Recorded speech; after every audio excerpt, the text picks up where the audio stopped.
Okay, we now have Colonel Arnulfo Burgos back on the line. Good evening, sir. Robert, good evening, and good evening to all our televiewers. Colonel, how is the evolution of the armed forces of the Philippines under the leadership of President Aquino, and how is the morale of the officers and the enlisted men?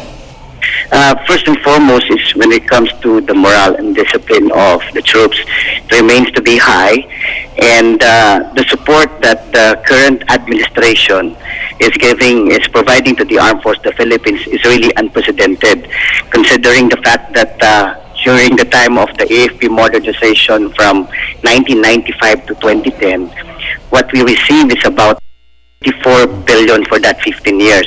But for the first 1.5 years of the Aquino administration, we have already received 28 billion.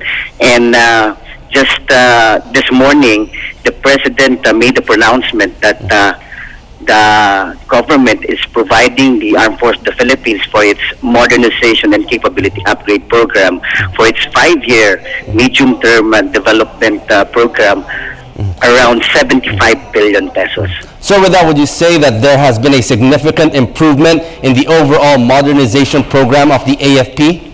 Yes, that's right, Robert. That's why I'm telling everyone that the support that we're getting from the current administration is really unprecedented.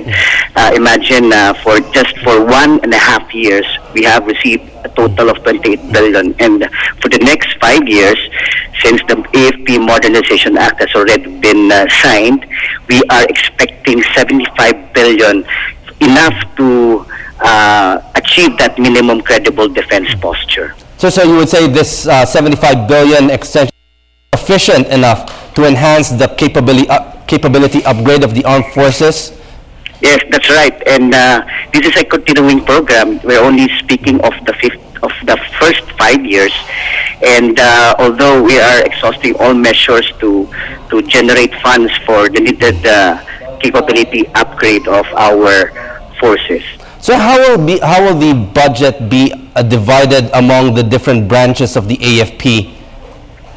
There's a board, really, the modernization board, and all of the needed requirements by the Army, Air Force, Navy goes through that board. So it is really a very tedious process just to make sure that there is enough transparency and accountability for all of these projects. And all of these AFP modernization projects undergo a bidding process.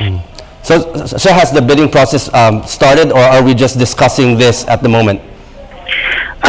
It's already in the pipe. It's already being discussed. And as far as the AFP Modernization Board is, it's ongoing.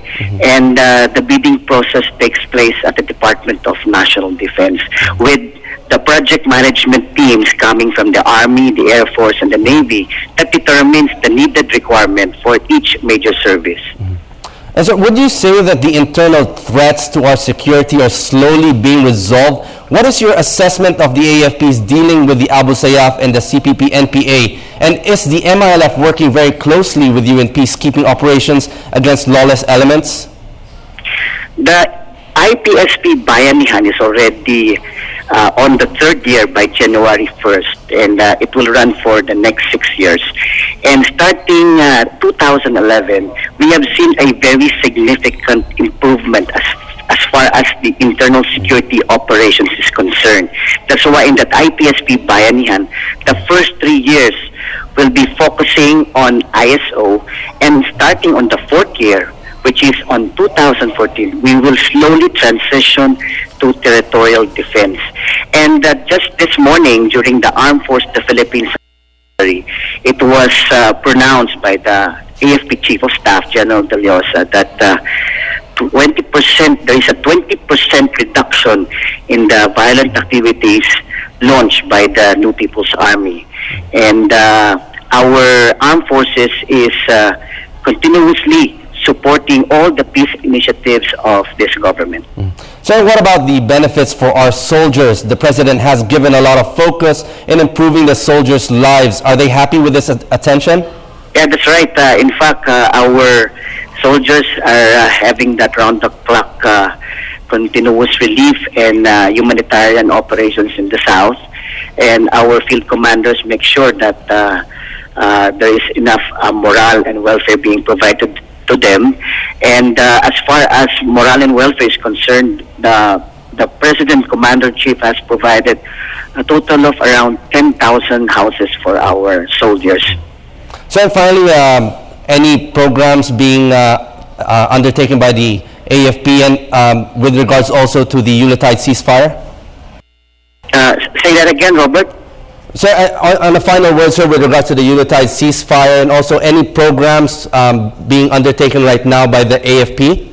Right now, we're strictly adhering to our declaration of the unilateral SOMO, which is the suspension of offensive military operation that started December 16 and it will end on January 2nd. Although there's agreement reached upon by the government and the National Democratic Front.